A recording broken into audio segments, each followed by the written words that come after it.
Hey, here we are in um, the Theban Spartan War or whatever, which is nominally would have been the third part, the third scenario.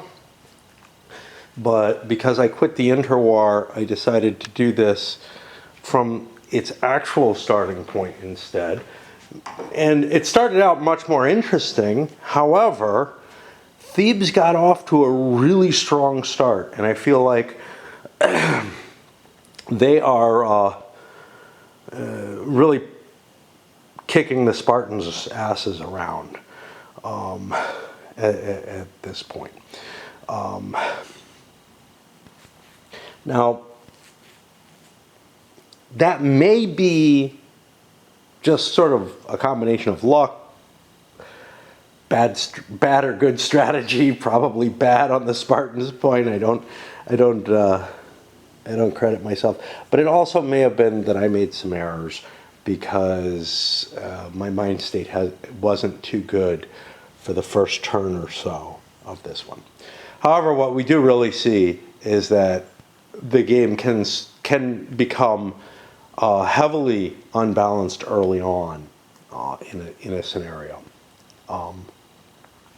I'll go through the openings of the turn, and I'll come back. Well, when will I come back? I'll come back right after the regional assessment, I think. Okay, so indeed, Sparta has fallen back quite a bit. They only own Boeotia and Thessaly now, with the Thebans gaining the Peloponnesus and Attica, which, really the heart of Greece is mainly under their control. This has led to a big money advantage with some 17 bucks here versus 10.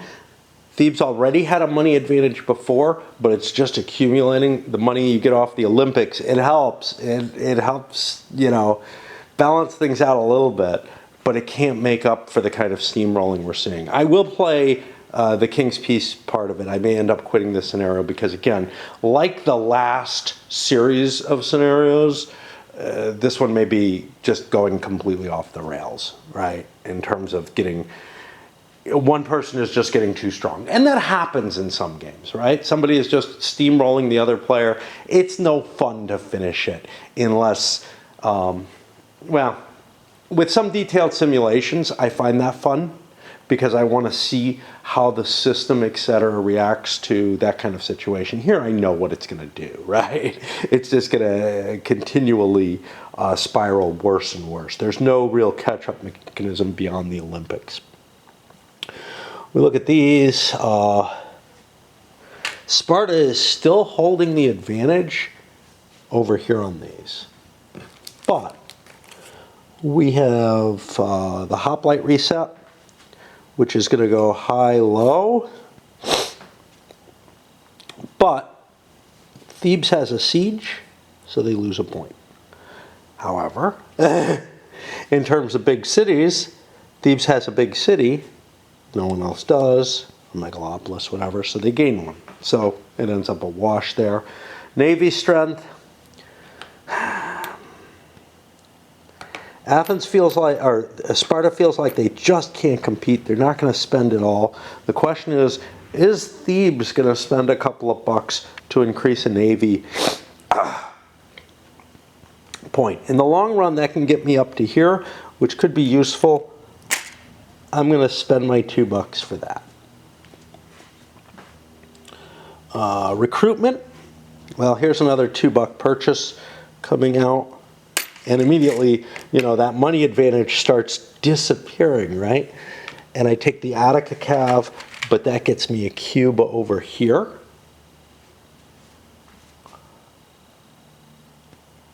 Oh, did I pay 2? I paid 2. It's only 1. Rebuilding. There are no raids on the board anymore. And now it's time to deal out the action cards. So, I think I may not even complete the king's piece. We may just see that Thebes just has too much power over the game. But, you know, at the end of it, we're looking at 14 bucks to, again, the 10 that Sparta had. Who follow this pathetic life of mine within the situation, within the framework of the games I'm playing, etc. So I managed to dispose of one of the big shames of my existence. I finally put Gloomhaven fully away. It's funny because, look, it's been sitting, you know, in my other room downstairs. I mean, it's been 3.5 years since my wife died. It was before the pandemic when by far, at least a year or two sitting around there. It's been over 5 years that it's just been sitting down there in that room. For most of the time I've lived in this house, it's been taking up a fair amount of space. And, you know, not set up or anything, packaged away on some shelving so that I could play it. Just this year, I finally pulled it out and said, look, can I get back to it? And the answer was no. Removing the stickers, I have the removable sticker set, and trying to put them so that they don't rip, back on their sheets and whatnot, so I can use them. All of that, yeah, and I sorted everything, but I never got around to actually fully packaging away. I don't know what it's been. It's been several months that it's been sitting there. Spread out all over my table, which is much worse than it was before. It's what it was when I was playing it, or thought I would get back to playing it soon. So yeah, it's kind of a big deal for me to have done something like that. This is the kind of thing that I would run down and tell my wife about. Guess what? I did this. And, I have no one to tell those things to anymore. But for me, it's a pretty major accomplishment of sorts. At some point or another, I'll actually get around to cleaning out her room, which it was neater and in better order before she died. Afterwards, I've rummaged through some stuff and everything. But for the most part, it's like, look, most of the stuff I don't have any use for, right? And I certainly don't need to waste a whole room on her. And the fact that I haven't been able to clean it out is one of the big reasons that I didn't invite my buddy to come up. Because, yeah, I could offer him a place, no matter what, it's a place on the floor, but I could offer him a place on the floor in my game room, which is a nice big room, and he could fuck around and play with games all the time. But I felt like I do use that room at least as an egress, if not for some gaming. So I'd kind of rather be able to give him, something that he could actually kind of stay in.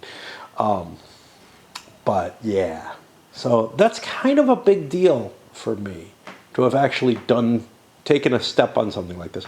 It's really hard, right?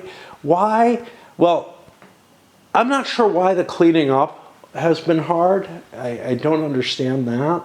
But making the decision that, yeah, I'm not going to play this, or I have to try, and if I don't succeed, I stop and put it away. That was the hard decision.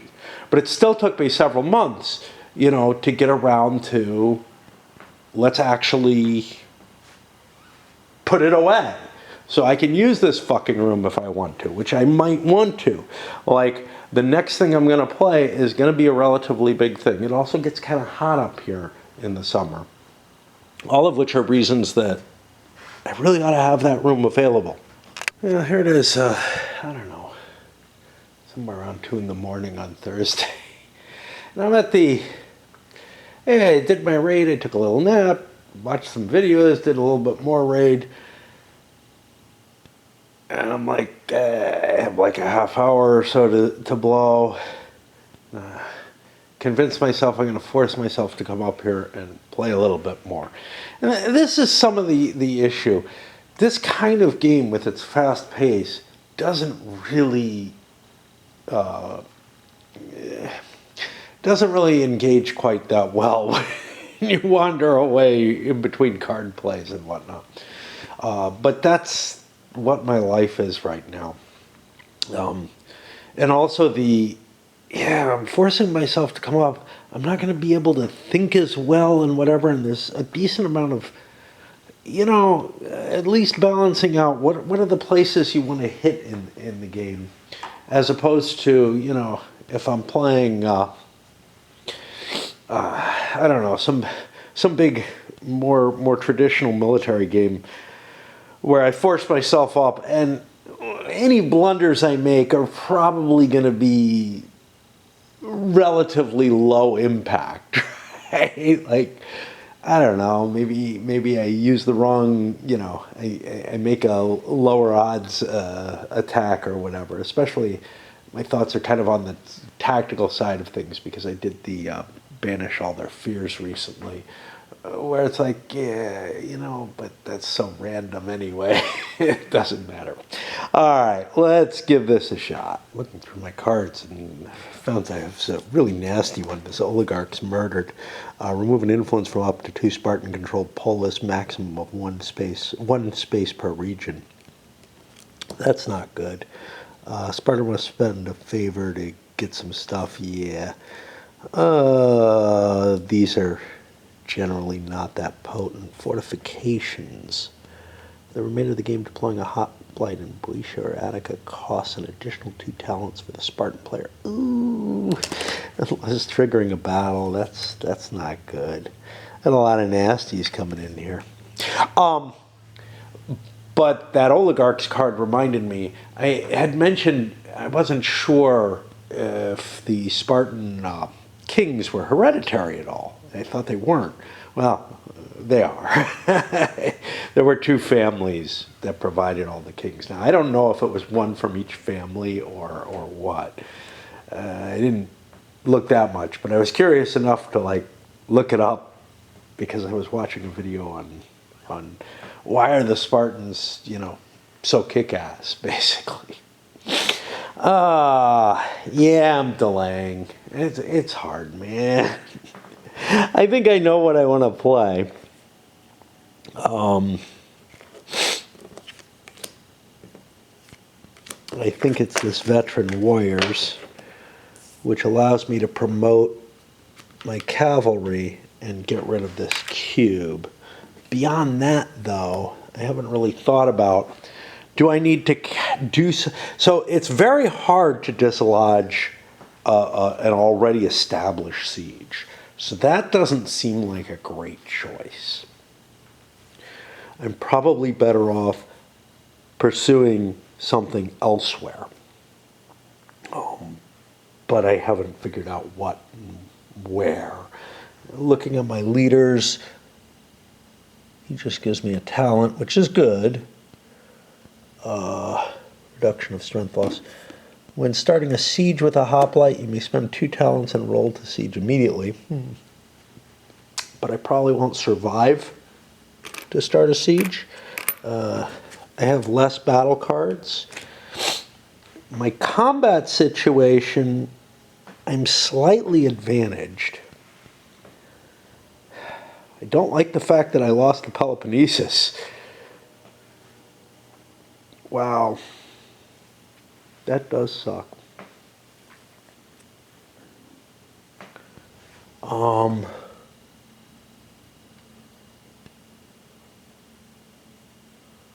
win draws in sea battle. What do I want to do? How am I? Navally, I'm way behind the 8 ball. So I'm almost certain to lose naval battles. But winning a battle doesn't mean much. It doesn't mean you get to conduct the siege usually. Which is kind of the problem, is that whatever I do, Athens can counter. They have more money. They have more battle cards. They have everything in their favor. And that's why it's really hard to recover in this game, right? Is that you can't count on like a military success gaining you anything. The military ends up, and no objections in terms of the historicity factor, right? But they end up being driven off, and it just slowly snowballs into a situation where there's not much you can do.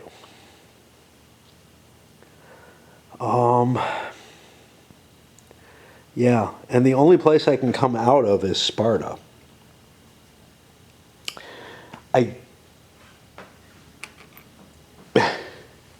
don't want to buy a battle card. Because again, winning the battle doesn't necessarily give you much. I'm short on money, so we'll start him. I don't want to send 2 forces out. That just means that, sorry, not Athens, but Thebes. I think I said Athens, I don't know. Thebes will be able to, more quickly deplete my cash. I could, of course, just pass and not build anything and wait towards the end, but there are issues with that. Once you get towards the end of your hand, it's like you don't want to launch new forces, even if you can usually. So I don't know. Okay, I played the Corinthian Schemes card to get myself Athens. That leads me to an interesting question. I think the Athenian long walls are present here. I know they were torn down at one point, but I don't remember anything in the scenario saying anything about that. I thought when the Spartans took Athens, they forced them to take them down, but maybe they rebuilt them in the interim. I'm not sure. I'm building Ismenias. That only cost me $1. I think I'm going to throw another leader out there. Now, the Polemarch has this. I can get an extra skirmisher and an extra cavalry with this force. So I'm actually going to build another hoplite. I'm not sure. I can use him and deploy him for raiding and whatnot, and use him for the actual battle to react to whatever's going on. Normally I would rather play a fleet, but I needed to put a hoplite under him to get the cheap hoplite. And hey, whatever. I'm going to get to intervene in 2 places at once next turn, which means I force Sparta to probably build something to react to the Thebans there. And I had some interesting cards.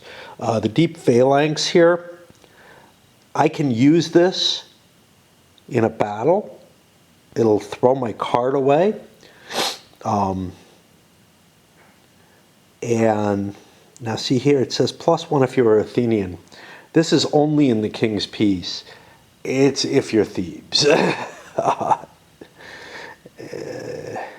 This was the Theban thing. I don't remember how many fucking ranks they made. It was like 16 or 32 or something like that. It was just humongous. And I don't know how good it was, but it's an interesting option to allow you to rebuild your hand, basically. Will I remember I have it in there? Probably not. I had a lot of interesting stuff here, like Thrace. Look, I already own Thrace. I could draw a battle card with that. That might be useful. This one's not a good card for me. This one's fine. Barbarian allies I was considering. That would allow me to cancel out Thessaly and grab something Aetolian, but it's only got to be done by the end of the round, right? And I've got my siege. So now that I have Athens, I'm still an even number of locations, so I don't get a bonus on the siege from that. So I get the 1 base die. I always have to look this up. Yeah, I think I only get 1 die here, which is not optimal. Oh, I forgot to spend my money.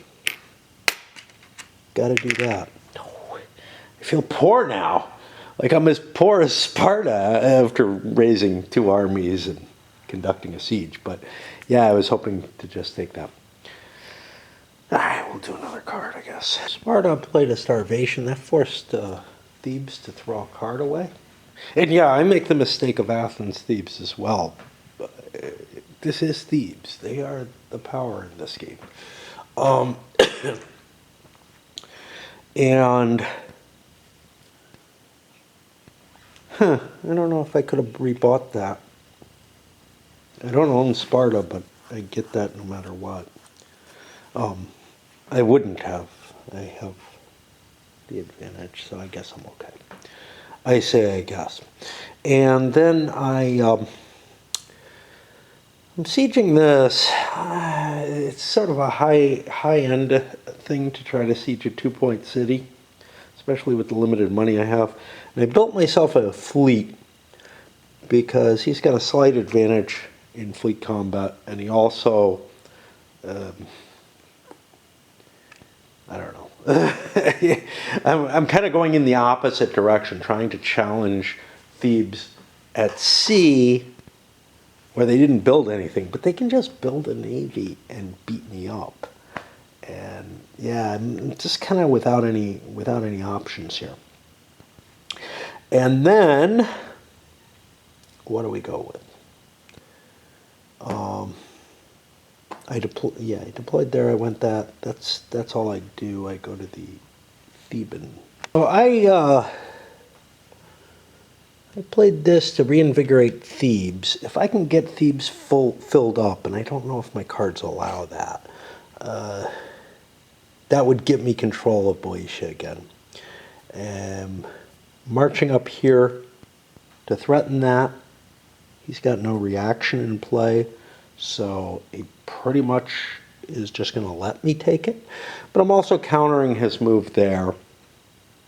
I think I do the siege first, right? I do siege before battle. Yeah. That's still going to just be 1 die because they match. It's not number of pips, it's number of controls. I'll spend my $2. Kind of running short on money. We both are. All right, we get our success there, and then I'll go to the battle. Now this is player 2, the Navarch. No loss possible there. This flips over. And let's count the battle. So this is going to be a land battle in the Peloponnesus, which Athens controls. So Athens has the larger strength. They have the home field advantage. Currently, they're back 2, though, for advantages in types of forces. Neither side gets to draw a card. I could do this deep phalanx and throw it now to draw a number of cards. I'm okay with the cards I have, so I'm going to hold on that. I kind of, like, I've already gotten the chance. So I got the chance to discard a card due to my draw, and then I got a chance to discard a card due to Sparta forcing me to discard a card. So I really don't have any need for that. Thebes opens up with the mercenary peltasts and actually pays to improve them, switching the control of this. That gets it to 2 points in my favor, actually, because it switched one. It went away from Spartan and then went towards me. Sparta doesn't feel like they have a chance to win the battle, so they played this. Lesser Envoy managed to get Sparta back. Well, Thebes doesn't need to play. We're winning. We'll pass. Let's see how many cards I got. Yeah, I got like 4 cards, so I don't particularly... I actually have some that I might not mind discarding. I might do that as a turn, so that I don't lose a turn due to using it as a surprise factor in the military segment. Sparta's down to 2 cards. Can't win anyway. They'll let it go. And that means, and we got to check the number. This is number 3 here. Oh, the Strategos was already counting additional forces. Yeah. So he had an advantage here as well. I wanted this bonus because I wanted to have it upgraded. Okay, who's the Spartan leader here? It's the Polemarch. We get a battle card for that, which we don't really want. And then we get a talent for him being spent. And who's fighting him? The Strategos was fighting him and is now spent. Why is the Navarch spent? Oh, he must have been in charge of that siege, which I forgot to move the things for. Okay. And the armies both go home. Whose turn was this? This was the Athenian turn, so I'm going to put the dice on the Spartans. I did 2 cards. That's pretty good for me, man. Yeah, we're going to break for a bit. I'm low on tea. You know, I did, I don't know if you can see, the tea is kind of a tan color, almost like if there's milk in it. What I did was I made the tea with pasta water, because that adds flavor. It also adds nutrients or whatever, and starch and stuff that I don't really need in my drink. But I was just curious what it would be like, and it's not bad, but it's not particularly good. It did save me, though, from like boiling a kettle of water in order to make my tea. So it's something I might do again, simply because, you know, it's easier. It's a little weird, but it tastes fine, and it tastes a little different. And not in a bad way, but not in a particularly good way either. Just, I don't know, it's like there's a different sense to the tea that I made now. I just got a correction from the designer. Let me see how it is, because he says it's unclear in the scenario.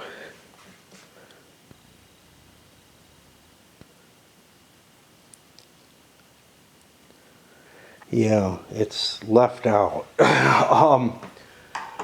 Essentially what he said was, if you're attacking something like Persia, one of these allies, and actually, I think there's a card that allows you to do it. No, there's an interchange in one of the scenarios in the interwar period that allowed you to do it, which matches the ability to do it there. What he's saying is, if you are sieging one of these places, you take away any benefits. Those benefits are not going to be accrued during the regional assessment. Unfortunately, that is just left out of the rules in the couple places where, at least where I've read it. I don't know if I read the yeah, it was this one. Yeah, so Persia, it was Persia in both cases, depending on, you know, whether it was Sparta sieging Persia, as in this turn, or Athens in the first scenario. Yeah, that's something that needs to be done in the errata, because it's absolutely, you know, not expressed in the rules as far as I can tell. Here it is, Friday, mid-afternoon, mid-early, around 2. Got up not long ago. Missed yesterday because I did a shopping trip, and that just wipes me out, in addition to taking the 3 hours or so of my day that aren't committed to raid. But I did have an interesting experience. I shaved, and while I was shaving, I had this prisming happening over on one side, on one eye, only when both eyes were open. And a couple of people have told me that's something called an ocular migraine. I always thought migraines were bad. This was just kind of cool. I mean, I'm used to weird visual effects because my eyes are so fucked up. But anyway, let's get started with the Spartans. Kind of low on money. My cards are not good. I have two cards I really don't like. One is this Fortifications, which I guess I can live with. And that comes with one of these reminder markers, which makes it harder for me to operate in Boeotia. I really don't like that because right now I actually will be getting control, or I have control of Boeotia, but Thebes is there. The oligarch's return to power is fine. That's going to give me something, but then the oligarch's murdered, which gets, which has me remove a couple of my location, my little polises, and there aren't a lot of good options for that.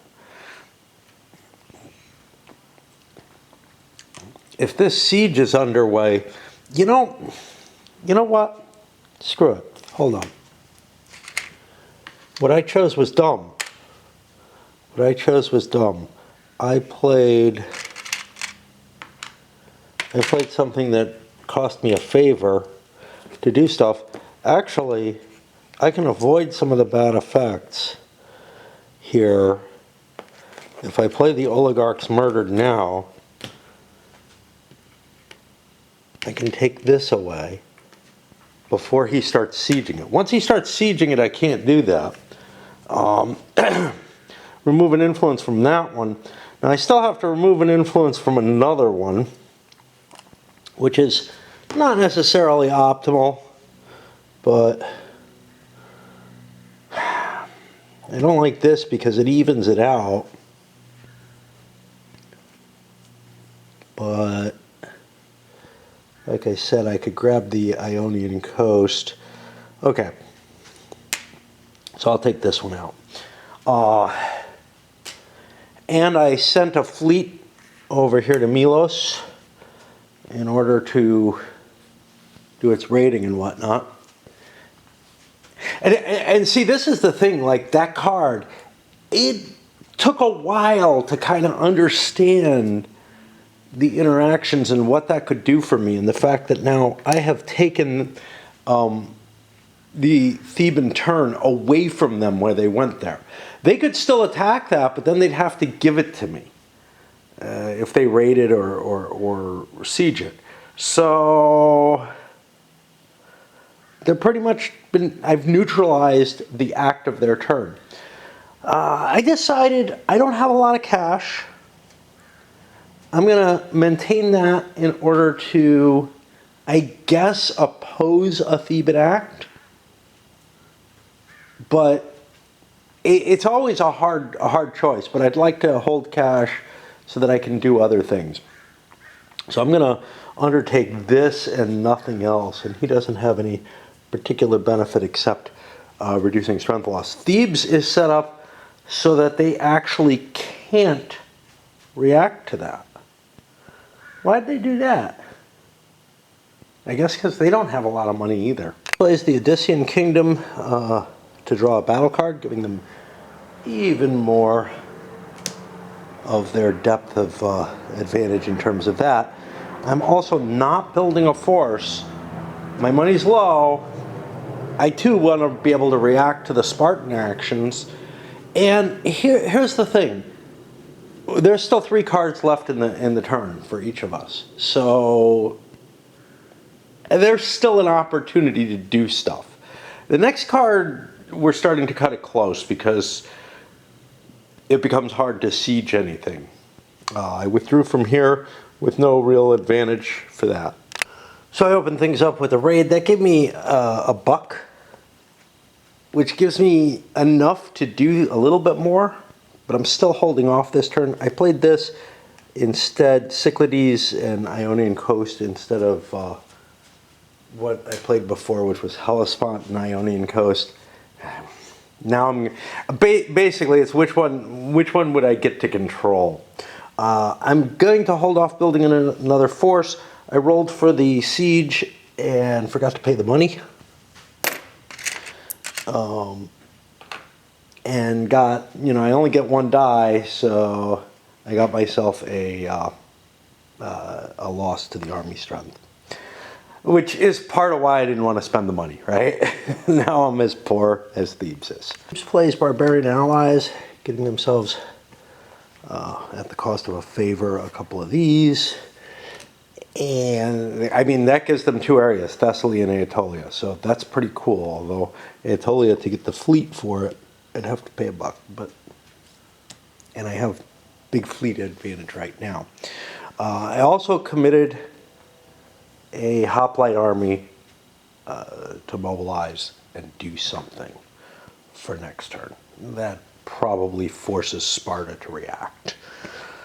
Just to fight a battle to prevent me, because with 2 cards left, first card will be the deployment, second card will be a siege attempt and a raid. It's worth stopping those. Problem with doing that, I played Envoy to the Hellespont and was given, of course, something on the Ionian Coast, because I have no favor left. If I build an army, I don't have the money to perform a siege action. It's okay, I take Cyclades away by being here and by the raid marker being there and everything, so alright, that's fine. So indeed I will. Who's good? Returning home after a raid. I like this, but I'm not doing it right now. We are facing a hoplite. When starting a siege with a hoplite, I'd rather not lose a leader is kind of the action. So I'm going to pay 3 to do that. Now, here's the thing. This Sparta marker that's here, that ended up there because of a reduce an asset counter. I'm not quite sure how this is worded. It might, it might be a little bit of a, hey, you could be ambiguous about how you do things here. What is it? The rebuilding. Remove all rated, no. Recruitment. Both players can spend talents on recruitment to rebuild eliminated military assets belonging to a region or ally they control. That's not exactly what this is, but I'm assuming you can spend to replace it. And we didn't, because we had the advantage already. So we're set up with our force unable to conduct the siege because we only have $1, and we go to the Thebans. So I'm playing the Deep Phalanx card here for my turn, so I don't lose a turn. Discard any number of battle cards to draw an equal amount, plus 1 if you're the Athenian. Now this only shows up in the King's Piece. There are no Athenians in this game, there's only Thebans, and there's been a tendency throughout the cards to refer to the Thebans as Athenians in this. So reasonableness says I get that +1. I found 2 that I'm iffy about, and so I get 3 cards in response to that. I don't really care what they are right now. Although, the strategic nature of these cards, they become part of your planning in the same way that these more event cards are part of your planning. This is very different from how battle cards are normally used, right? Battle cards are normally just a mechanism for helping you resolve the battle. And I think that's what I like about them in this game. Although one viewer seems to be upset about them for not being kind of limited to the battle, at least one viewer. I'm sure it irks more than one. And I kind of get that. I've got to say, I had that kind of reaction at first was, this isn't just the battle. But you know what? Other than a name, I don't view these as yes, most of them have something to do with the battle that's going on, or or in terms of modifying troop strengths or something along that line. Most of them. So, for example, if a battle's happening in a particular region, it's only that region which gets an envoy, right? But rather, what I see them as is more of a, rather than any kind of tactics in the battle, although sometimes some of them are, okay? But rather than that as a whole, most of them have to do with more of a focused difference in the military capabilities. So I view them in the same light as I do certain cards that reallocate resources in Crow landed on top of that tree. It's always fun to watch them. He's not all the way on the top, so. But in various CDGs and whatnot, they have something like, you know, elite unit does this or something like that. And you can make the argument that what you're doing there is you're postponing the points, the ops points or whatever, you're replacing them with this specialized trained force, which is only going to count in one battle or whatever. And I have no problem with those kind of cards. Now, you could also make the argument of, it's called battle cards, dude. It should be about the battle. Okay. You know, and you're being kind of hypocritical, because when you see a card that says bad weather prevents movement, you're assuming that that's weather. Yeah, I kind of am, actually, because there's very little that you, like in a CDG, sometimes there's these cards that, like, you know, just feel like they're nothing that the player is investing. Right? They're not a replacement. They're not something you're using those ops points for, right? They're not like something that you're replacing the choices that you have at the strategic level. Here it feels like everything, all the battle cards are really at kind of the same level. And I think that's actually why I like them, right? Is that they're not just some stupid little mechanical device to supposedly make battles more interesting, and in my view, just make them more complicated, right? Without really giving much. You know, they give maybe a little bit of story. Oh, look, I outflanked. You know, but they don't really add a lot in terms of the strategy of the game. Whereas these actually tie directly into the strategy of the game, and don't have a hell of a lot, or aren't as solidly grounded as something having to do with the battle.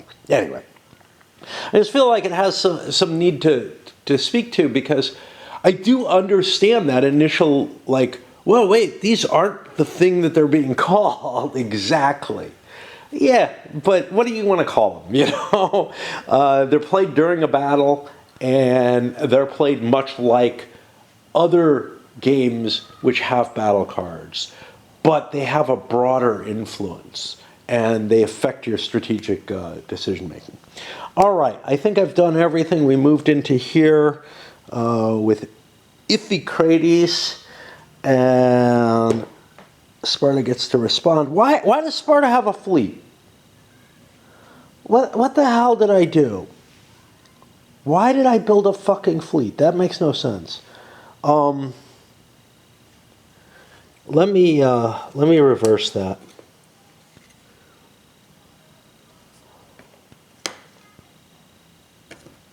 Yeah, that was supposed to be a hoplite. It was built in reaction to the Theban force. And what are we forced to play? We are forced to play the fortifications, which is a shitty card from our point of view. Wow, there's two of them. Wonder why there's two.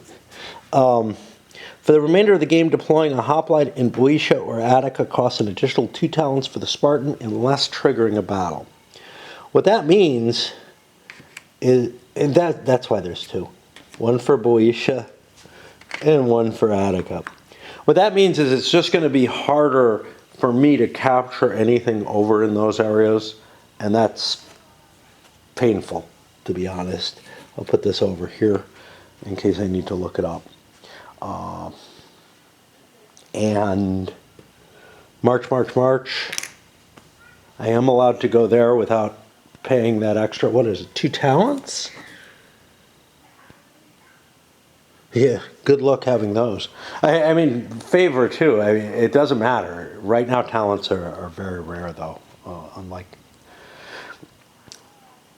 later on in the scenario, at least one side may end up very rich. So we played out the battle. Sparta opened up with get a couple bucks. Hey, that's cool. You know, although that actually screws us for the Olympics. So maybe that would have been a card better held. However, it was at a tie to begin with. Thebes ends up getting a mercenary cav. That gives it a bonus to them. Sparta uses their elite advantage to gain a battle strength, tying it up. Thebes ends up playing for a mercenary elite, giving them the advantage. Still got a lot of cards. I don't want to just burn through cards. There are probably good ones, so I'm not just looking to do that. Sparta passes, and we let it go by. That means Thebes gets the victory. Doing that. We make the leader loss check. There's something else I want to talk about, which is why I'm showing this. The Strategos is killed. Great. That doesn't do shit. And the 2 armies go back home. Okay. Oh, I didn't count this in battles. If you have the skirmisher advantage, gain +1 battle strength. I actually did. Oops. Oh well. We won't think too hard about that failure. What I was thinking about was, you know, it feels opposite in certain ways. All the charts, the Theban Athenian, well, the Athenian generally for most of the scenarios, right? The Athenians' stuff is to the left, the Spartans are to the right. It's not as obvious here, right? Those don't matter. But here, it is showing up, you know, on these two tables, it is showing up as one is on the left, one is on the right. But Sparta's a little to the left of Athens. It's even a little bit less to the left of Thebes. More importantly, things like Sicily that start off pro-Spartan, the weight of the power of Sparta is to this direction throughout the Peloponnesian Wars. It just feels like those colors should be reversed. I feel like I made a choice to put Sparta on this side because their weight was over here, and Athens on this side because their weight was over to the Ionian coast, the Cyclades, etc. And the charts kind of confuse me, right? Because I look at the charts and I feel like red should be over there. And I think I would have switched them regardless of what the historical, like I would be playing with the Spartans over on the right and the Athenians and Thebans on the left, just because this is confusing me enough at various times. We go on to the final Theban card, which is not a good one, and I don't have enough favor. The player who does not control Persia sends a lesser envoy to a space adjacent to Persia. Well, how about that? We'll get rid of Chalcedon, which was kind of our goal and the thing we weren't allowed to do anyway. Do we have anything left to do? Not really. Not really. We don't have enough cash. Oh, wait, this was... Ooh, those 2 extra bucks, but siege comes before battle, unfortunately, which is kind of counterintuitive. Like, it's against the sequence of, it's in opposition to what you normally see in a sequence of play, right? But it makes sense in this game. It's perfectly fine. So yeah, I did not have the money to do this. And that means that it's time for the Olympics. Once again, Sparta gets the catch-up advantage, an extra, couple bucks, which isn't going to make up for the territories probably, but, it helps. If it's a close game, it helps. Once the game starts getting less close, the Olympics help less and less. And I do like this because it does provide that kind of catch-up mechanism.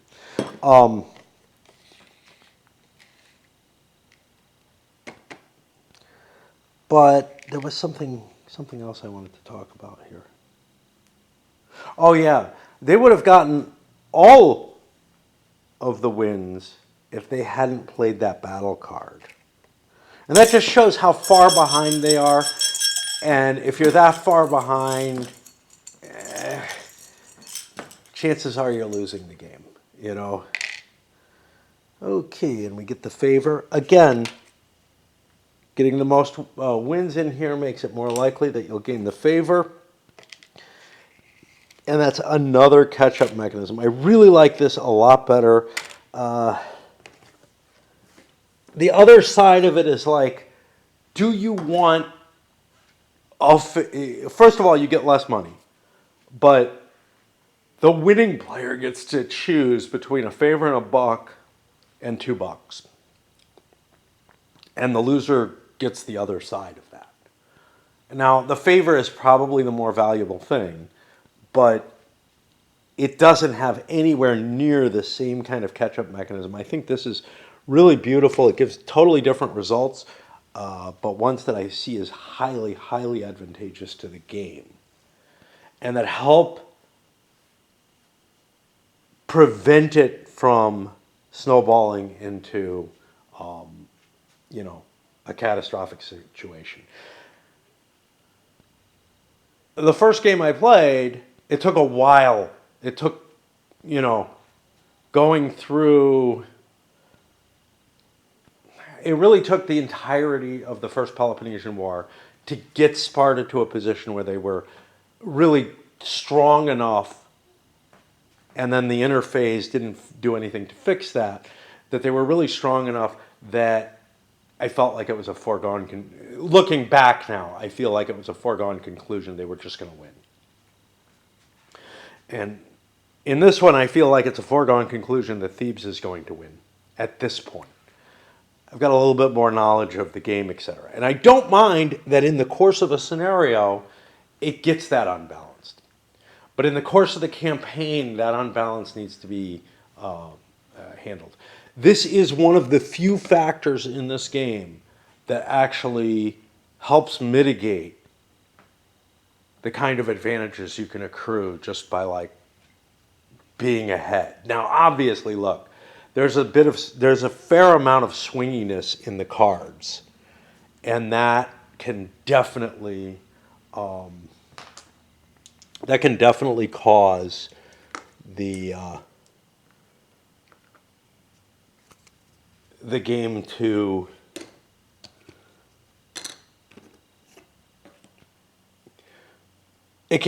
the game to become unbalanced, but it can also rebalance the game. But it's very hard when you're far enough behind for that to be made up. There's sort of a tipping point beyond which the variance isn't going to help, right? And you can get to that tipping point from the variance, I think, more easily than you can get back over that tipping point. It really, that's kind of the nature of tipping points, right? Is that it's something from which you can't go back easily, even though there's this heavy swinginess. So that heavy swinginess can throw you into a situation in which the game is basically unwinnable by one side or the other. And equally, bad decisions, bad choices, etc., can do the same, right? And the combination of the two, obviously. But to some extent, players don't mind, right? I screwed up, I lose, I mind that, but I think most players are okay with that kind of thinking. Concede, we'll play again. All right, let's try again. Whereas I'm like, yeah, I kind of want the game to be more forgiving. It's not chess, right? It's not Go. If I screw up massively, okay, but people made massive screw ups in history and came back from them. But yeah, so like normally swinginess doesn't involve that tipping point concept. This game definitely seems to have that. And the point is that either luck or mistakes can get you over that tipping point to the point where the opposite is no longer really true. It would take an incredible sequence to get you back into play. Now, if it wasn't so swingy in terms of like a bad decision or a bad sequence of luck ending the game for you, this would be a very powerful tool. As it is, it's still a powerful tool, but it's not enough to overcome, right, all those other issues. Which is why I really believe that the campaign framework should do what I said it should do even before I believed this, which is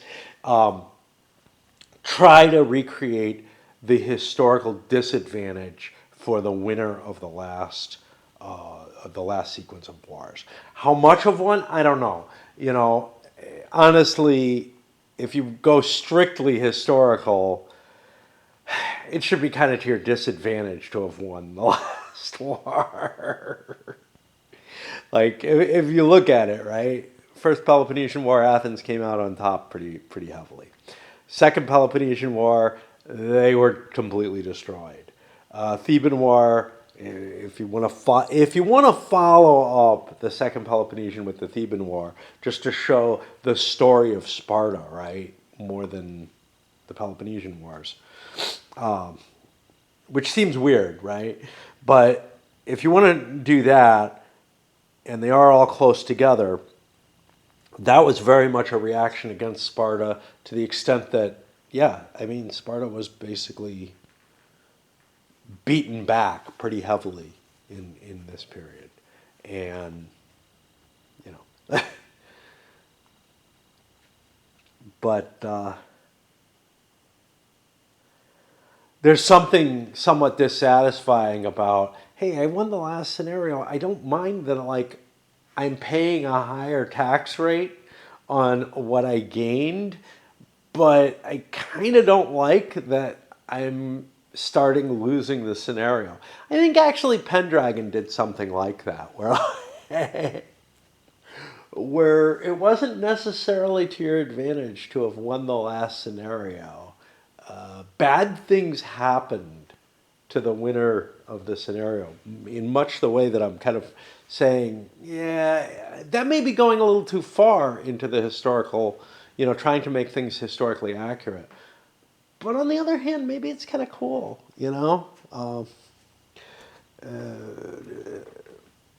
But certainly the way the game has this tipping point concept, I think it absolutely needs at least some kind of significant rebalancing between the scenarios.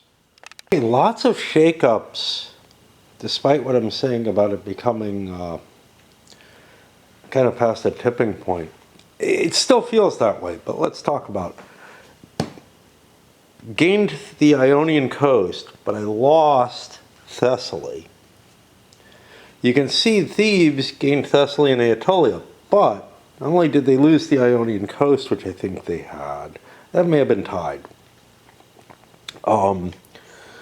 They also lost the Peloponnesus, the Cyclades, and the Hellespont. So they actually were pushed back quite significantly in terms of where they are. Pulled the cash in. Cash is actually about equal at this point. The gains from the Olympic Games. So I think that tipping point is kind of reversed a little bit. And if you look at sheer victory points, we're looking at 4-2. That feels pretty significant. Also, with a continuing siege and whatnot, that comes at some cost with these fortifications reducing Sparta's capabilities, etc. I'm not saying it's going to be an easy job for Sparta to come back, but it looks more possible than it was just a moment ago. I've rearranged these, but I haven't rearranged the cubes. 4, 3, 3. And there's the Navy. Let's move on to other steps of it. Anybody who can build forces, so for example, Thebes paying $1 to get the Anatolian Navy, they're going to do that, right? Of course, Thebes in their income, they got the battle card. That's a really interesting capability. Like, I was upset about it at first because of the, hey, you want to stay at 2 battle cards. But there's capabilities of keeping your battle cards high and just letting it grow if you have that. Of course, Sparta is a little weak in that side. What did we do? Well, army strength set. Sparta got Sparta back, so they would get a point from that, but they lose 1 due to the siege. No big deal. They're not going to overcome. They're not going to overcome where Thebes is. There, Navy strength. Sparta bought 1 for $1. Thebes paid 2 for 1. Sparta chose not to go for the catch-up. They're too far behind. I don't know, but money is tight, right? So it's like, yeah. I actually think the Theban and Athenian bonuses. The Theban bonus of a battle card, which at first I thought was pretty crappy, but again, I'm coming around to it. And the Athenian of getting a favor each time is stronger than this. Oh, did I want to buy that? I think so. Because it's not on the board, I forget about it. But, if I was playing this guy, I would probably see it a little bit more often. One of the reasons that I'm up here again, so I don't have a lot of time, but I have a decent amount, but before raid starts. But I also don't feel very well.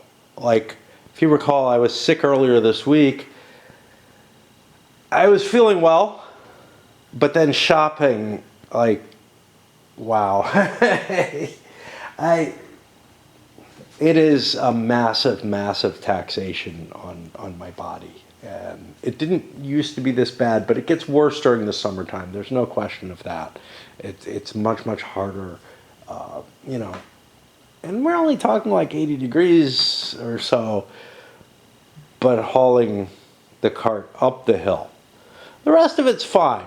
It's that up the hill part. Because it's I don't know. I think it's a couple 100 pounds of stuff. And it's just, wow. And, if some people are like, you can get stuff delivered. Obviously, I could get a car, or some other means of transporting goods around and whatever. But it's also like an assured. So I don't know how to put this. It's like if I stopped hauling my own groceries. First of all, there goes a source of exercise and of leaving the house and all that. But also, it's like I've made this slippage morally, right? That's just a step too far. I've been living this way, and slowly increasing like the difficulty of what groceries meant. Like when I lived in Buffalo, oh hey, I had a 20-25 minute walk to the store. That felt pretty bad.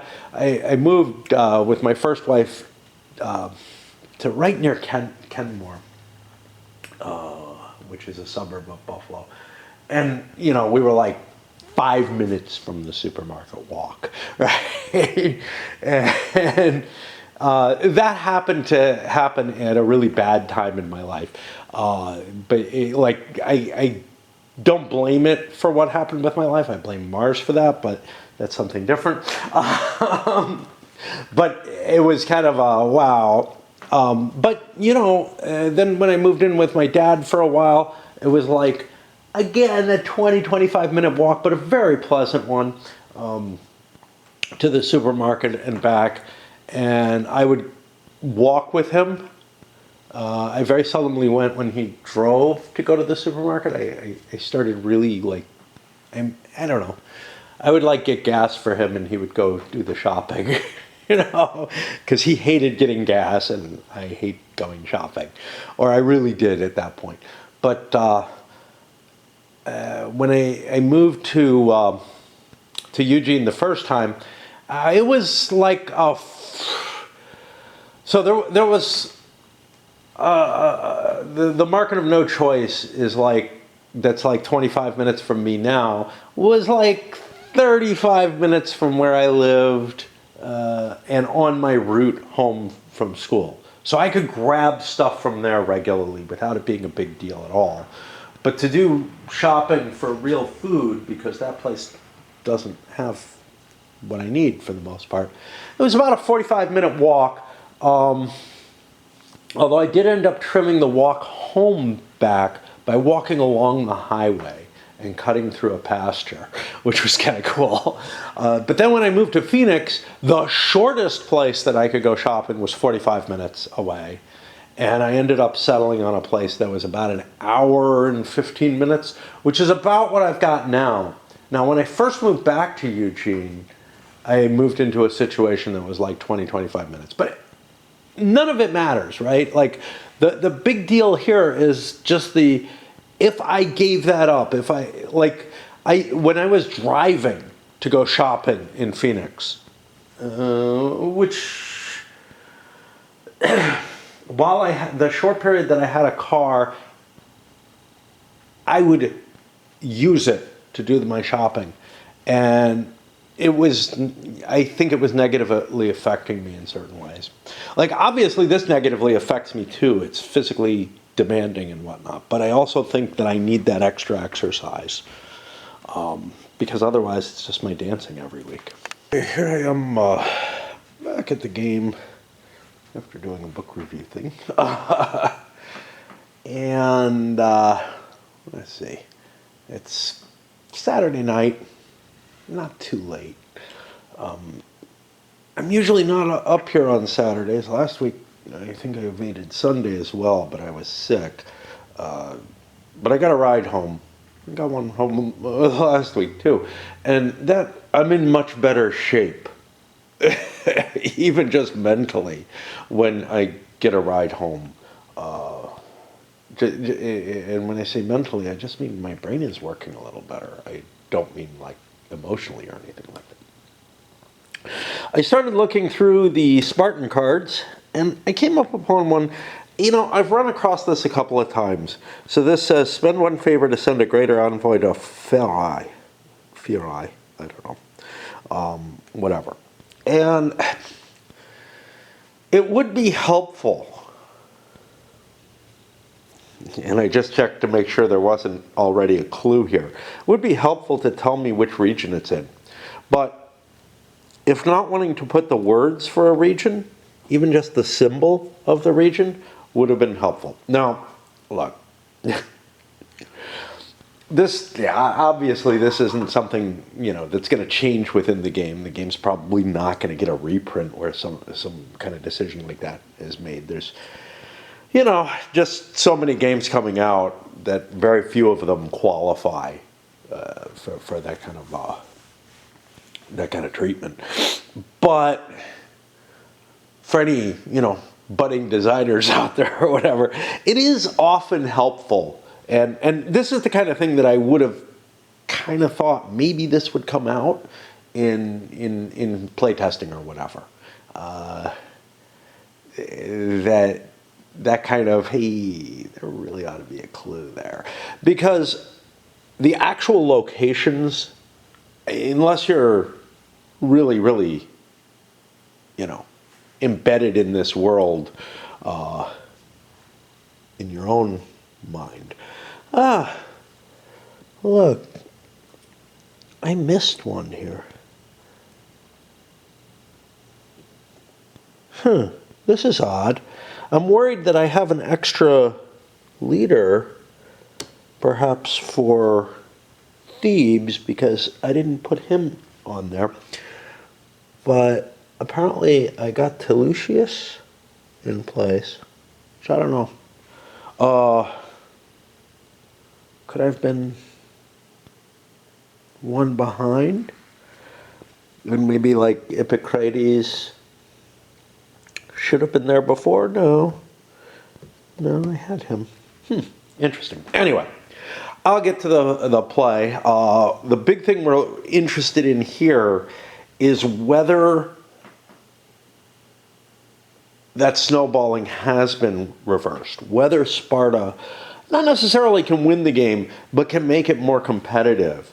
Because they got kind of a lucky run last time. And my thesis has been that the game, once it starts going off the rails for one player or the other, really is hard to turn around. But I feel like the Spartans actually caught up a little bit with the Athenians. Both in they have more money, not much, a buck, and they are in kind of a nice position. Now, what the hell is going on? Oh, I got a siege here. Yeah, I was like, why is he not there? I didn't see the siege. I had checked for it. Okay. Sparta played this harsh lesson. It's not going to make that much of a difference, but on the turn interfaces, this adds 2, as far as I can tell, only during this, during Hoplite Reset. So Sparta's likely to get, instead of getting 1 for the Megalopolis, it's worth 2 on the army strength point level. No reason not to play that, and everything else felt like, I wouldn't mind delaying. I did a thing I don't generally do, which is I held off sending a force out. The reason being that I'm kind of behind in the military options. I have a low amount of battle cards. I think the best thing I can do is kind of react to the Theban actions and prevent them from gaining anything from their military advantage. And just kind of hope that my cards help me more. I don't know that they will, but that's really a long shot. But a lot, so one of the things about the game is that the cards you draw and what they do is probably more impactful than your military strategy. Okay? And that doesn't seem surprising to somebody playing, say, I don't know, Twilight Struggle or something like that. But here, it kind of feels like I'm playing something that is more of a war game, but the reality is, I think, different. And I think that difference is really that the play of the cards is, oh, you know what? We're going to have something interesting. The new deck gets added next time. It's just going to be these cards. So these are going to get dealt out first. Then this is going to get shuffled because there's only 4 of them, and put on the bottom. That's the way the shuffling works. Unless somebody gets to draw a card, in which case these get shuffled first, and those get mixed in. So it's kind of a, wow, the Theban War is going to start off with the 4 cards for the Theban War being already deployed. And of course, if you know what the cards are. But yeah, there's a lot of luck in terms of what cards you get. And they don't really have, like in a CDG, they have a dual purpose, right? So if you're given a card that maybe is good for another player, has a nice event for the other player, it probably also has a high point value, which means you get something for having that card, even though you're forced to play the event for the other player. And on your own side, if you get a card with high point value and a good event, you're forced to choose between whether you want that event or you want a lot of points to play around with. There's nothing like that here, so there's actually a lot of luck. If you can just imagine like what Twilight Struggle would be like without the point totals, and you just have to play the events, you know, you would get that kind of perspective, I guess. Also, I don't know. There's nothing to kind of balance that out, is I guess what I'm saying, which creates a little bit more swinginess. Anyway, I succeeded in my siege of Milos, and I guess that's cool, you know. Played a citizen colony, give themselves Andros over there, and then mobilized Epaminondas because he gives them a cheaper battle card. And I was at 5, so I can get my final one. It's going to put me back over to the Spartans. Like I think I said, I'm not sure. I've got Raid playing itself downstairs, so I'm going to be running up and down, just hoping I get a lucky shot at a battle. Like, I'm pretty sure that the thing that I'm doing can reach a certain point total that I want it to reach. And then when it does, I'll stop playing this and go back and play Raid. I played the Central Greece Envoy, reducing Thebes and Corinth, trying to balance out the power. Thebes is especially important because Boeotia's under my control, but it's fortified, so I have trouble doing anything there militarily, but it's okay. Lots of things aren't military. I did have to spend a favor to do that, and then I spent some cash to build an army to counter whatever the hell Thebes is doing. Trouble paying attention to things. You know what? I'm not buying that battle card. I'm going back and undoing a decision. It's hard for me to keep track of who's what. It would have made more sense for Ismenias to be there. I spent $1 for the battle card, and the cost of that would have been 2 talents less. So I have more cash on hand with Ismenias there. He's the better deal cash-wise. Played the Megalopolis, built it over there. Gets me more power in that. Deployed, obviously, I deployed my force here in order, basically, Corinth falling out of my control means that I have very, very few options. I could go to Plataea, I could go here, I could go here, I could invade some neutrals, but that's about it. And this seemed like the most valuable of all the locations, which is sort of an argument that, hey, maybe I want to send a naval force out instead this next time. By saving that money, I now have enough cash to build a navy. Otherwise, I feel like I probably would have done the same as Sparta's doing and delayed. Neither of us has a lot of money. Who's my option? Looks to me like the Navarch, appropriately, is really the only one that I'd want to send. I think no matter what, I'm going to pause here. I've done 2 cards. That's more than I often do. I'm just feeling kind of fatigued. And again, you know, having gone dancing and whatnot, I feel like just lazing around for the most part. Mid-afternoon here on Sunday. And yeah, you know, I expected I'd be back up or something last night. Didn't happen. Part of the problem is, although Raid has these kind of events that are really, really not immersive, but time-consuming. There's one going on right now, but I'm not really participating in it. However, I'm doing a slice of it that, like, is taking up as much time locally, temporarily, right now. Anyway, let's move on. Looks like we got about 4 cards left on this turn. So, what do? I played a card that Thebes got to choose that I go on the Ionian coast. Okay, whatever.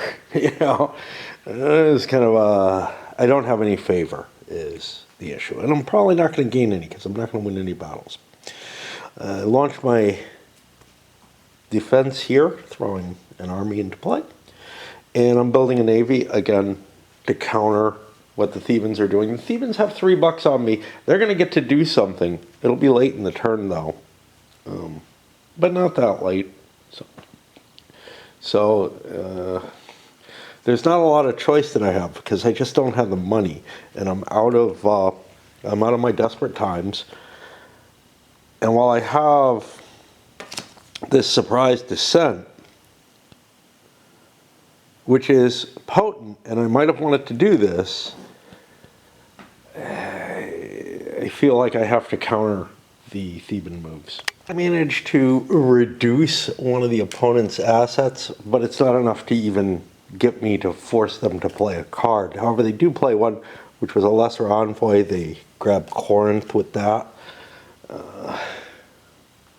thereby restoring their position of superiority here on the Corinthian Isthmus. Otherwise, they would have lost it.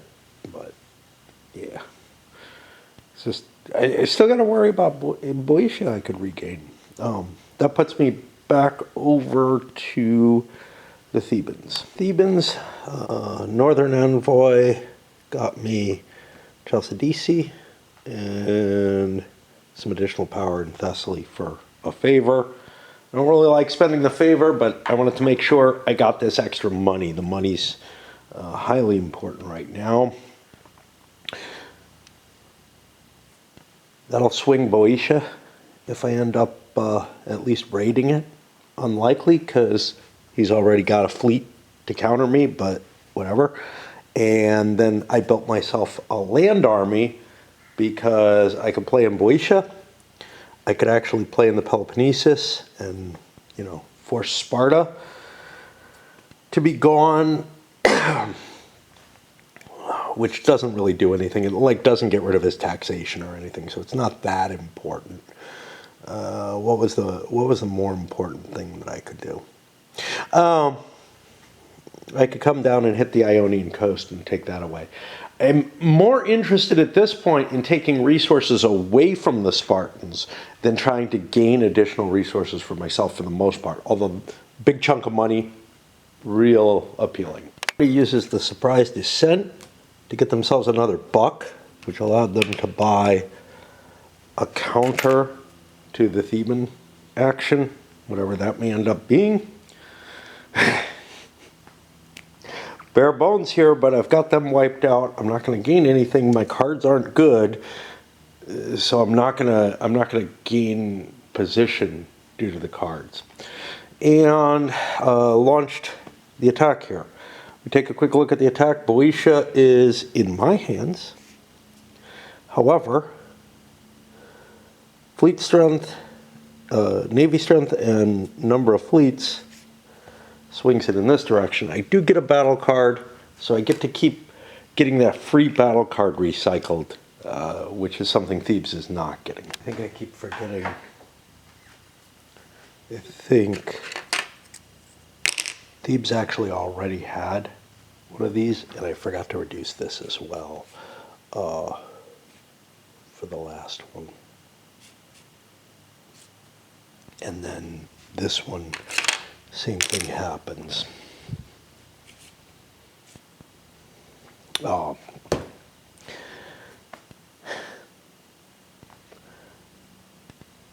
What did we do here? I reduced one of his assets, the Aetolian Navy. He promoted the Persians. It doesn't have any effect. It's just really pissing cards around. It might have a long-term advantage. It's probably better to hold the cards, but it's hard for me not to play one. I don't know. And yeah, that puts me back to Thebes, having to use Iphicrates, even though he's already pre-countered. But I forget that I keep getting favor. Highlight again on the the cards. I have a few cards. None of them are fantastic. But if intrigue, spend 2 favor to send a greater envoy to a hostile space. That could do a couple of things. I could swing control of Cyclades, take Ionian Coast out of his hands. That might be the best move. Sparta, I could take that out of his hands and hand me the Peloponnesus, which would not give me the elites advantage, even though there's a big double there, but it's kind of appealing, and there's a lot of money in the Peloponnesus. So that's one I kind of like holding, but the controller of Thebes here sends a lesser envoy. I don't have a way to get control of Thebes, and that's the problem. I really wish I did. And then I have the Spartan Strength card. I could drop 2 favor to get rid of that.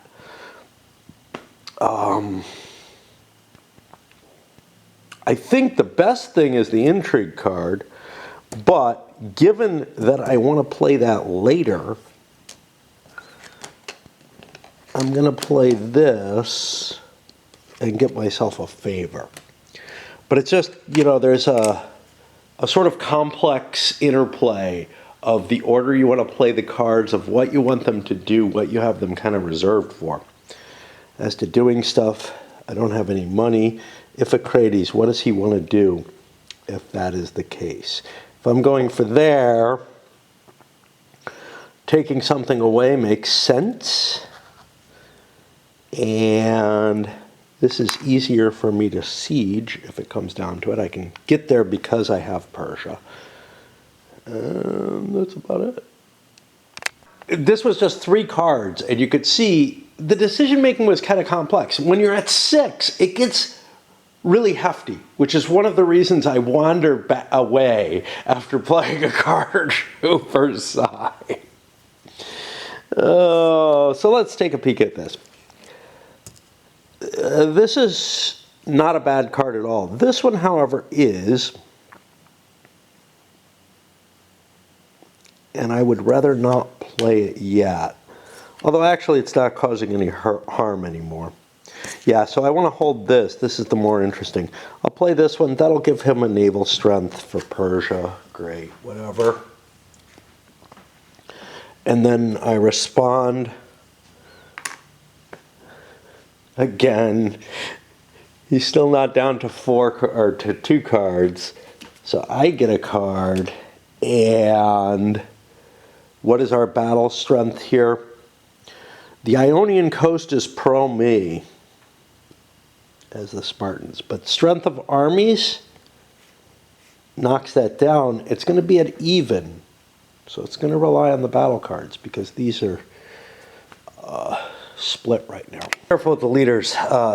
So Sparta played this, which allowed them to get control of the cav bonus, but Iphicrates already had a +1 advantage. So we're now at even. Now I think Sparta could win this fight, but I'm not absolutely certain. Had I known that, I might have reduced an opposing participating asset. That's easy. I have the skirmisher advantage. Enemy losses are increased by 2. Enemy losses increased by 1. Well, let's increase enemy losses by 2. Just to keep it kind of in dispute. His additional card is reduce an opposing elite asset, which he has, and then can reduce a skirmisher to gain a point. That would give me the victory. So this mercenary goes away. Remember, I can buy my skirmishers back. So I take the advantage there again. However, we go back here, and we've got reduce a participating. Will that get me anything? I can get a point off the cav there. I could kill my leader. Don't want to do that. Yeah, let's try to neutralize this. I don't want to give him an advantage of victory. I don't know. Reduce 1 opposing participating.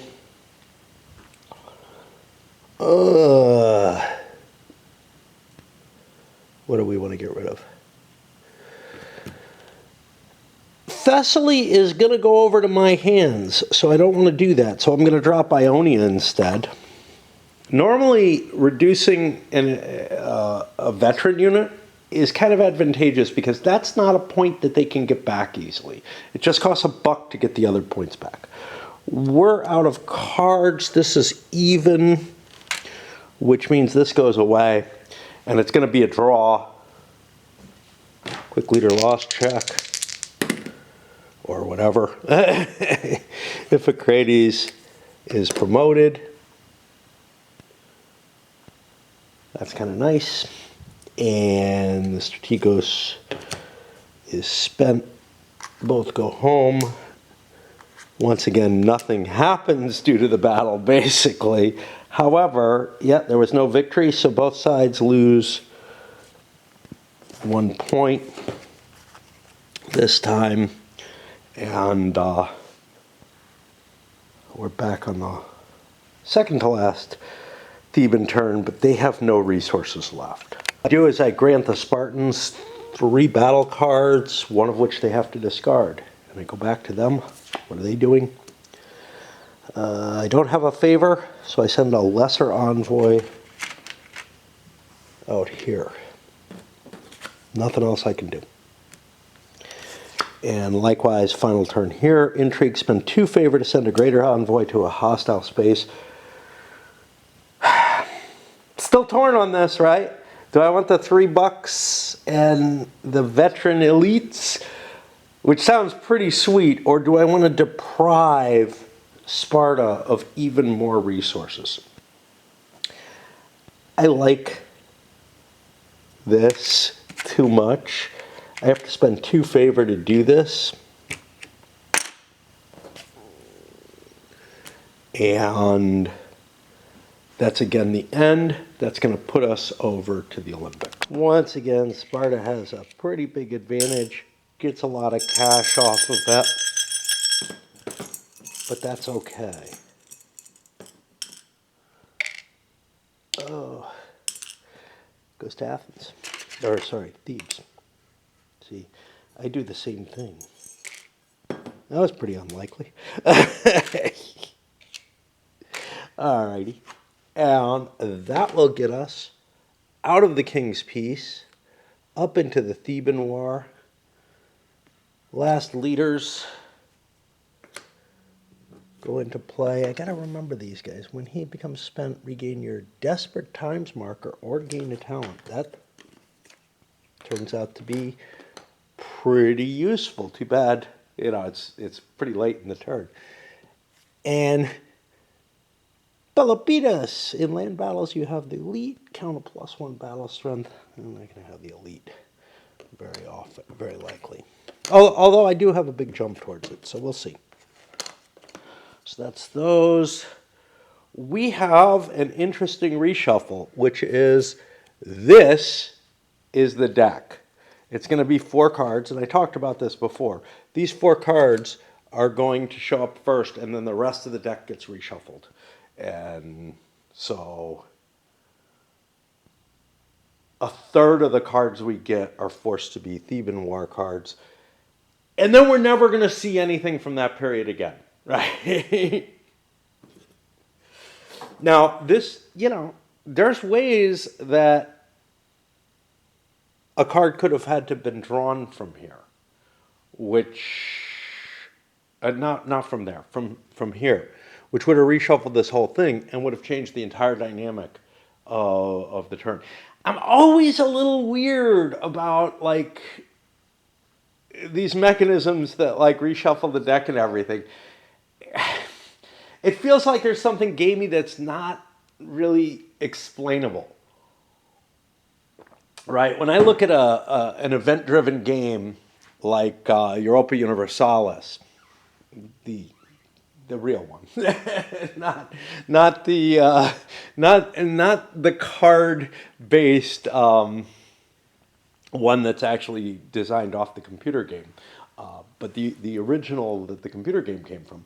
It's got, this whole mechanism that does indeed randomize stuff. You could get the same kind of results where things are, out of period in terms of when they happen and everything, but it's not influenced by the players. And it feels so weird to me that the sort of Twilight Struggle is a great example of it. Paths of Glory, another great example of it, where there's that sort of deck manipulation type facet to the game.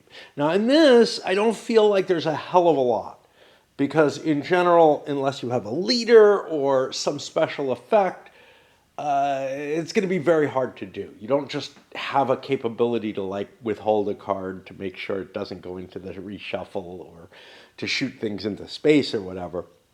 But you do have actions you take, even though they might be very difficult to actually engineer, have an impact on what that future history is going to look like for no discernible reason, right? Like, I mean, I just can't even make up a reason why, this leader managed, by the fact that like a card was drawn. And part of it is the abstraction of cards as opposed to, these other mechanisms and everything. It's just very, very hard for me to get a grasp on it.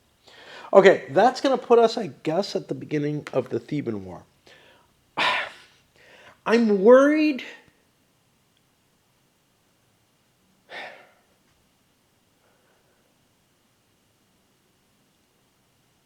You know what I want to do? I'm going to do the regional assessment first, because I kind of want to see what the world looks like. Because I may just quit here, right? Like, if it is just too unbalanced, it's tempting to just say, screw it. On the other hand, nah, screw it. We'll play it out no matter what. I'm not going to do that final scenario, but I am seeing that each scenario on its own, the sameness is not a problem. The problem is when there was a sameness along with a runaway leader situation. And there was just nothing exciting happening, and there was no competitive interest for me. So, like, give me one or the other. I don't mind a game that goes way off the scales or off the rails. Let's just make shit up. I don't mind a game going way off the rails if there's something interesting happening outside of the competition. And I kind of don't mind a game that's, very, very similar if there is competition.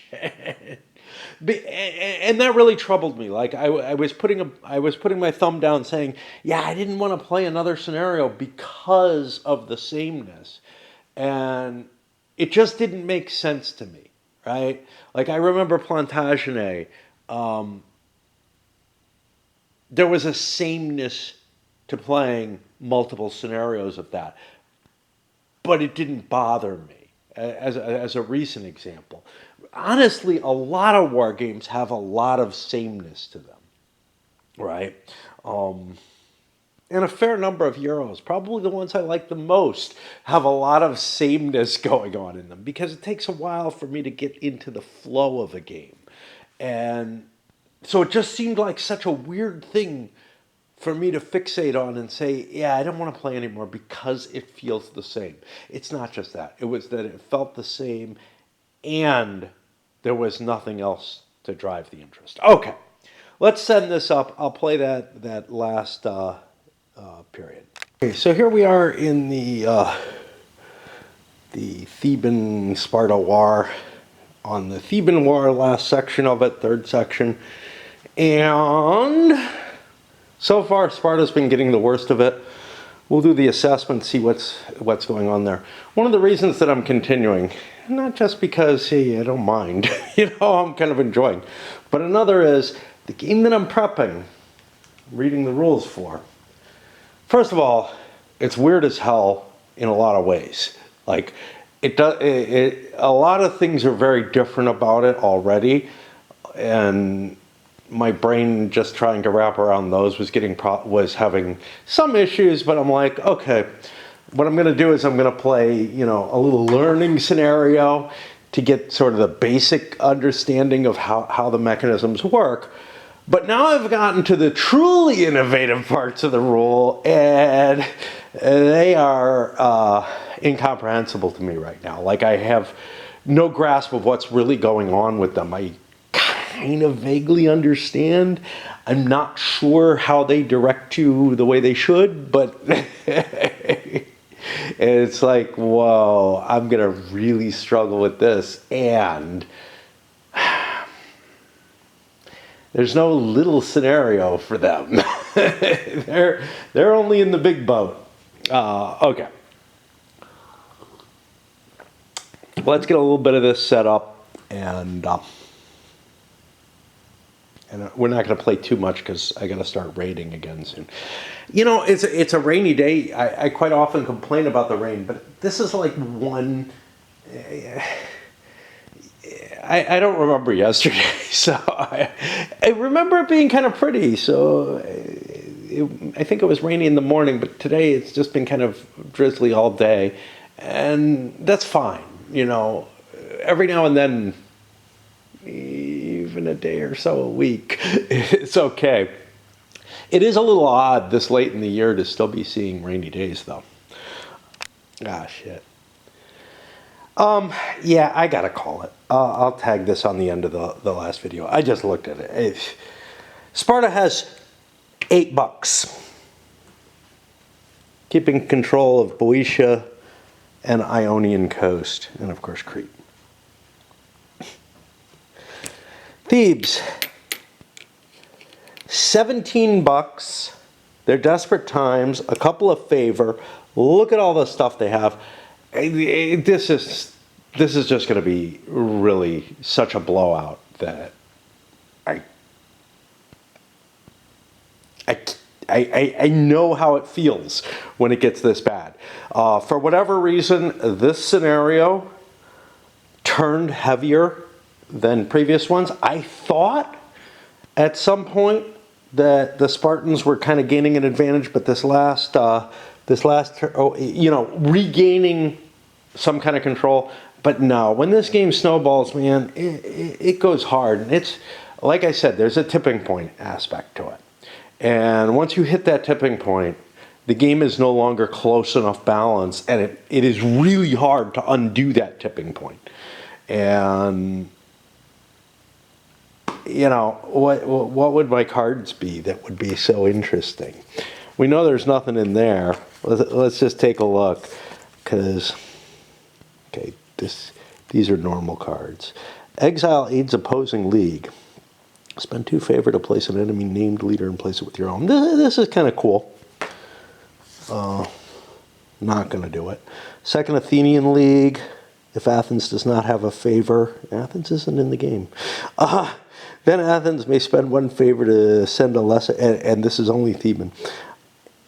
Blue is just Athens, regardless. I'm wondering.